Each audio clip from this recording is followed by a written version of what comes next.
Ever wonder how you build a truly strong mathematical mind? It's not about just, memorizing formulas. Think about it like this. You wouldn't build a skyscraper without a blueprint, right? You can't just start throwing bricks around. Well, today, that's exactly what we're digging into, the blueprint for modern math education. All right, so let's jump right in. What we're really looking at here is the master plan for teaching math to young kids. And this goes way beyond just counting and adding. We're talking about building a mental framework, something that's strong, adaptable, and honestly, really powerful. So this whole roadmap breaks down into three big phases. First up, we've got the core. That's all about getting the mindset right. Then comes the framework, which is where we find all the standards. And finally, the action. And that, as you can probably guess, is where it all comes to life in the classroom. So let's start with part one. You know, every great building has that one critical piece, right? The cornerstone. It's the first stone you lay, and it aligns the entire structure. Well, in our mathematical blueprints, that cornerstone, it's problem solving. And I want you to pay attention to that word, indispensable. That's so important. Problem solving isn't just another chapter in the textbook. No way. It's the absolute core.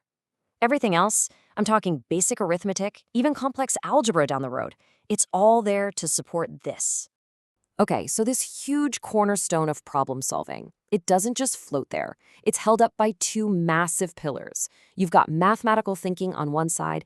That's about building those mental habits to really get concepts like space and number. And on the other side, developmental reasoning. This is all about laying the groundwork for pure, solid logic. You put them together, and you've got a foundation that is absolutely rock solid. All right, so our cornerstone is in place. It's solid. What's next? Well, now we have to look at what it's all resting on, the bedrock. This is the deep stuff, the systemic frameworks and standards that give the whole thing its strength and integrity. And you can see right here how it all stacks up. A really strong math program isn't just based on one single idea. Nope, it's all about these three layers, stacked together, all working in harmony to create one cohesive and structurally sound system. So here's the quick rundown on how these layers work. Up top, you have the Common Core State Standards. They set the big goals, the what. In the middle, you've got the mathematics teaching practices. That's the how. Educators actually do it. And then at the very bottom, you have the essential elements. These are the non-negotiables, the absolute must-haves for any of this to even work.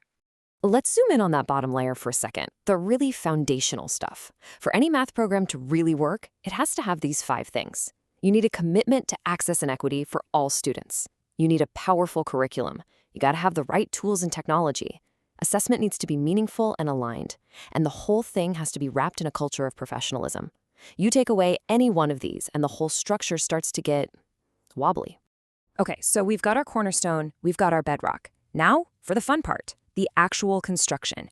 This is where we go from talking about the what and the why to the how. It's time to see how these big plans actually turn into real, hands-on action inside a classroom. And really, this visual gets right to the heart of it all, doesn't it? The big question is, how do you take something like abstract educational policy and turn it into something a kid can actually touch, something that's engaging, maybe even fun? I mean, that's the real magic of teaching right there. This lays it out so clearly. On the left, you've got the abstract policy stuff, the Common Core Standards, NCTM's principles to actions. Think of those as the paper blueprints. And on the right, that's the actual building. That's the hands-on, day-to-day classroom stuff that builds real understanding. And the bridge between the two? That's great teaching, thoughtful, expert lesson design. And this chart, this just ties it all together beautifully. It's like a map of the whole architecture. Look, the cornerstone, the what, is problem solving. The bedrock, the why, is all about creating a coherent program. And the construction, the how, is about putting those lessons into action. It shows you the clear path from an idea in a student's mind through the world of educational policy and right into the physical classroom. It's all connected.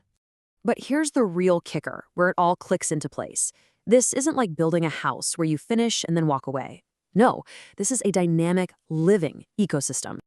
So the big idea here is that this process isn't a straight line. It's not step 1, step 2, done.